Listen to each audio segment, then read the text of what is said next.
Ya, salam Rahayu, masih bersama saya Ari Wibowo di channel YouTube Wiso Budoyo.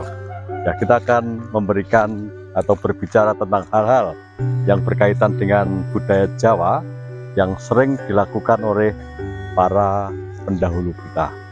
Ya, kali ini saya akan menuju ke Omah Pang, salah satu tempat berkumpulnya teman-teman seniman, budayawan yang ada di Semarang.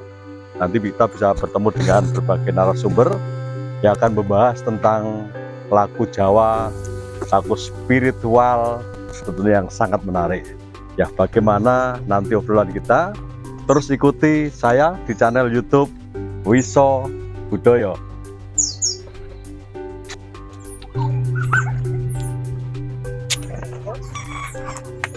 Ya, kita sudah sampai di pintu gerbang Omah Pang. Langsung kita bertemu dengan narasumber kita. Ikuti saya terus.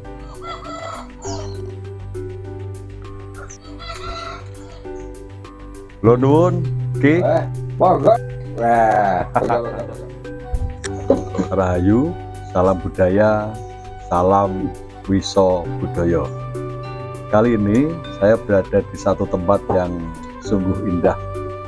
Tempat yang rasanya kita berada di zaman ratusan atau bahkan ribuan tahun yang lalu, di Omah Pang yang berada di Gunung Pati, Kota Semarang. Masih tentang budaya Jawa. Tentu sahabat-sahabat sudah sering mendengar istilah sedulur papat limo banter. Kali ini saya akan bertanya dengan salah satu tokoh kejawen, budayawan, yaitu Ki Parno dari Padepokan Kedung Wadas, Semarang. Langsung saja saya akan sapa beliau. Ki Parno, Ye, Rahayu Ki. Rahayu. Nah, ini beliau adalah Ki Parno. Sedulur papat limo banter. Ini menurut versi panjenengan, ini seperti apa ini? Ya, kalau di Jawa ini sesuai dengan pemahaman saya dan yang pernah diajarkan oleh orang tua,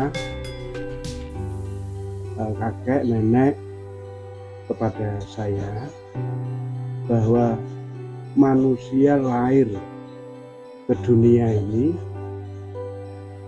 ada sedulur yang mengikuti. Jadi tidak kelihatan, tapi selalu mengikuti setiap langkah. Dia juga menjaga kalau ada mara bahaya dan sebagainya, itu ikut menjaga kita. Itu yang dinamakan sedulur. Jadi yang lahir pada waktu itu ada yang disebut kakang, artinya yang lahir duluan. Ada yang disebut adi, yang lahir berikutnya. Maka ada yang mengatakan kakang kumbarep, adikku ragil. Jadi ya yang lahir duluan maupun yang lahir belakangan yang mengikuti jabang bayi yang lahir ke dunia. Nah, setelah itu nanti hidup bersamaan untuk menjaga eksistensi orang ini yang berada di dunia ini. Sedulur papat ini terdiri dari apa saja? Nah, mungkin ada nama-namanya. Itu ada nama-namanya. Dan kalau di Jawa itu nanti orang yang mempelajari itu dan ketemu itu bisa dipanggil, bisa ditemui, bisa dimintai wejangan. Itu baik yang tua maupun yang muda. Jadi yang pertama sulung sampai dengan yang ragil, sampai yang bungsu. Kan iya. ada 4 Ki. Ada 4. Ini siapa saja? Yang pertama lahir duluan. Nama itu wadi, tidak bisa dikatakan pada semua orang. Tapi nanti orang begitu dibuka, ditunjukkan, nanti ketemu, bisa tanya sendiri. Jadi kepercayaan Jawa itu kan ada yang dibukakan terus ketemu. Setelah ketemu baru ditanya namamu siapa, terus nanti kalau memanggil bagaimana. Dulur papat limo pancer.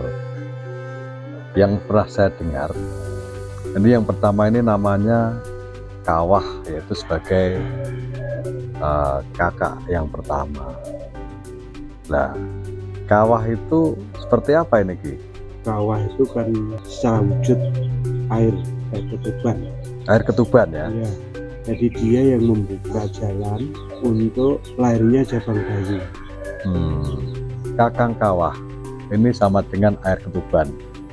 Lahirnya yang pertama ini memberikan jalan kepada si Jabang Bayi ini supaya mudah untuk lahir di jagat ini. Kemudian Adi Ari-Ari Getih lan Kusel. Ya, untuk lebih jelasnya ini tentu Ki Parno mempunyai penjelasan yang lebih realistis. Rah atau darah yang mengikuti itu Jabang Bayi itu juga nanti menjelmanya wujudnya sedulur. Dia mempunyai kekuatan tentang kewibawaan atau kaperbawan. Terus Adi Ari-Ari ini juga menjelma itu mempunyai kekuatan ilmu panglimungan, bisa ngilang. Jadi Ari-Ari ini setahu saya dulu kalau orang tua kami ini dulu begitu lahir kemudian diwadahi cendogo gitu kuali dan dipetak di dalam tanah, ya di halaman sebelah kanan ya kalau dulu saya tahu. Dan saya sering mendengar bahwa Sul Papat ini kadang-kadang diadakan satu peringatan atau banyak orang menyebut ritual. Kalau ritual ini kelihatannya mistis dan gawat. Kalau menurut Ki Parno, ritual diperingati ini kenapa kok harus diperingati gitu? Ini setiap kelahiran, yaitu pasaran Pasaran ya? Pasaran pas hari lahirnya itu, pertama Kemis Pon atau Setu Kliwon diperingati itu untuk mengingat, mengenang kembali, menyatukan dengan itu tadi sedulur itu Sedulur tadi. Papat tadi ya? Ya, biar ingat bahwa orang itu ada sedulur yang mengikuti. Yang mengikuti. Jadi bahwa ketika kita lahir itu kita tidak sendiri, Ya, tapi diikuti oleh yang pertama Kakang Kawah, dan kita ini disebut pancer ya. ya. Limo pancer itu kita sendiri pancer, Adi Ari-Ari Getih dan Kusel. Ya, kalau orang Jawa meyakini bahwa ini akan selalu mendampingi kita bersama dengan kita. Menurut Ki Parno, kita untuk mengingat bahwa kita itu tidak sendiri. Jadi setiap weton, misalnya saya, jadi setiap ini kita bancai, versi yang lain kita syukuri supaya dayanya itu tidak hilang, mungkin seperti itu ya. Dulur Papat, Limo Pancer, Kakang Kawah, Ari-Ari Getih lawan Kusel. Menurut Ki Parno, kenapa ini harus kita ingat, kenapa ini harus kita laksanakan tiap weton, kita mengingat beliau-beliau ini, karena kita tahu selama kita hidup masih dalam kandungan itu, kita makan melalui plasenta atau pusar, dan Kakang Kawah mendahului kita, walaupun secara fisik mungkin sudah tidak ada, tapi sejatinya roh itu masih akan mendampingi kita. Ya, syaratnya apa? Syaratnya harus kita ingat. Kalau tidak kita ingat, ya nanti walaupun masih hidup mungkin kesannya secara logika nalar ini ya beliau-beliau itu tidur, tidak bekerja. Jadi kalau kita tidak didampingi itu, tentu dalam kawibawan, dalam satu hal-hal yang lain, kita itu tidak akan berjalan sesuai dengan apa yang kita inginkan. Jadi kesimpulannya, sebagai orang Jawa, sebaiknya kita tetap muri-muri ajaran yang telah diberikan oleh para leluhur kita, yaitu dengan cara mengingati, memperingati, mengingat bahwa kita lahir didampingi oleh sedulur-sedulur Papat, Limo Pancer yang adalah kita sendiri. Ya, terima kasih sahabat Wiso Budoyo. Kita bertemu kembali nanti di penjelasan tentang sedulur Papat, Limo Pancer lebih detail bersama narasumber kita. Rahayu, salam Wiso Budoyo. Rahayu Ki. Rahayu.